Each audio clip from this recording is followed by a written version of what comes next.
Special thanks to the K Family Foundation, lead underwriters for Mosaic.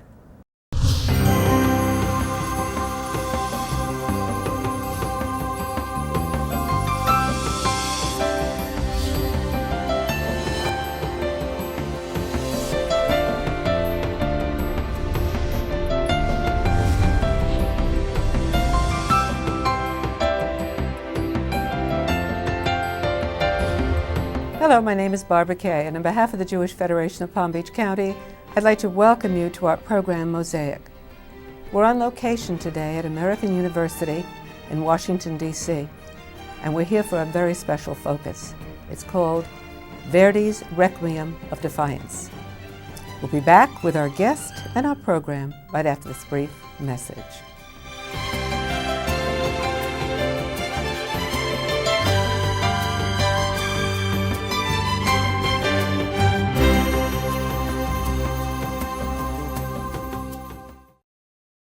Welcome back to Mosaic, Stuart Eisenstadt. Thank you. Ambassador It's great to be Stuart back again. Eisenstadt. What a pleasure to have you here. You know, the last time that we spoke, it was about your book, Imperfect Justice. Exactly. I loved that interview. And you did the best interview of all my book tours, literally. Really? Yes. I loved the book. Fascinating. Seriously, you're here for a different reason. And we talked about, when I opened the program, I talked about Verdi's Requiem of Defiance. Now, this is a story, and I think it'd be interesting for our viewers to hear it. In June of 2009, you and your wife, Fran, were in Prague at a Holocaust Assets conference. And the final night, there was a performance. Now, I want you to share that experience with our viewers. Barbara, thank you. I headed the U.S. delegation appointed by Secretary of State Clinton to the Prague Holocaust Conference, and on the fifth and last day at Terezin, the site of the Terezin concentration camp, was a mind-boggling, mind-blowing performance to conclude the conference. And it was called Defiant Requiem, Verdi at Terezin.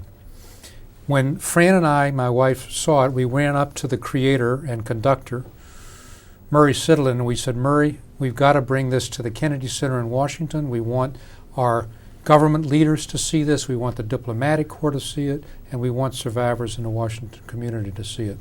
We've worked now for a year. Now, what is it that we wanted to see? That's exactly right. And what it was the recreation of the Jewish prisoner choir that had been created by a young Czech Jewish conductor who was imprisoned at Theresienstadt named Raphael Schechter.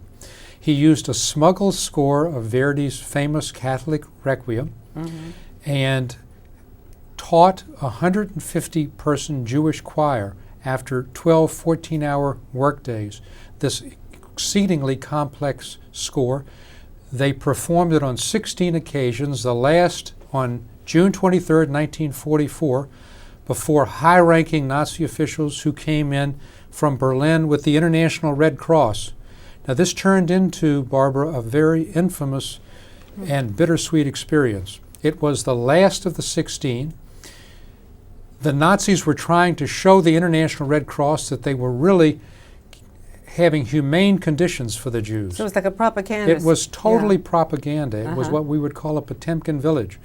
And the performance that preceded their tour was of Verdi's Requiem, conducted by Schechter with the Jewish prisoner choir. Ironically, after the Red Cross gave a stamp of approval to the Nazi treatment, Schechter and all the choir were shipped to Auschwitz. To Auschwitz, yeah. Schechter said to them, Barbara, why are we doing this Catholic Mass? Because the concluding parts say, deliver me, O Lord, from evil. And those who do evil will face the wrath of God at the end of days. The choir members say to him, the survivors, to Murray, this, Schechter told us, was going to be our act of defiance, that we would sing to the Nazis what we couldn't say to them. Do you know something? That story is so overwhelming when you think about it. We're very fortunate. I have a brief video that I would like to show our viewers that will give them more of a graphic illustration of it, almost what you spoke about. So let's just watch it for a moment, okay? Wonderful.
I listened to the Requiem with a desperation, as though I never heard music before.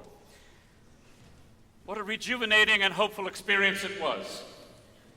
I don't think I can describe the sound of the chorus. I just know that I listened and heard desperately. I listened with the same focus and intensity with which I would have run to grab a piece of bread that someone had dropped. But this music was not merely nourishing, but consuming.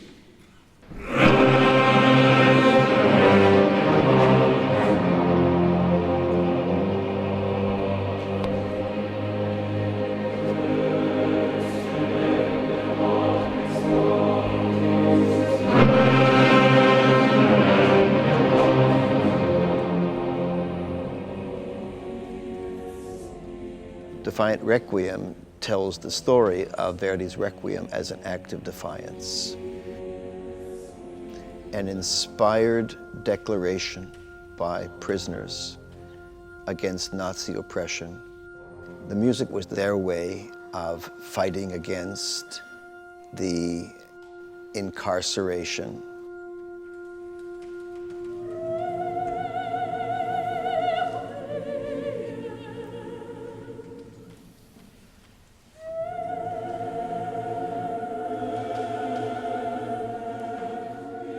The illegal, inhuman, immoral incarceration of people because they were Jews.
It's very uplifting, and I think you forget where you are, you forget the surrounding.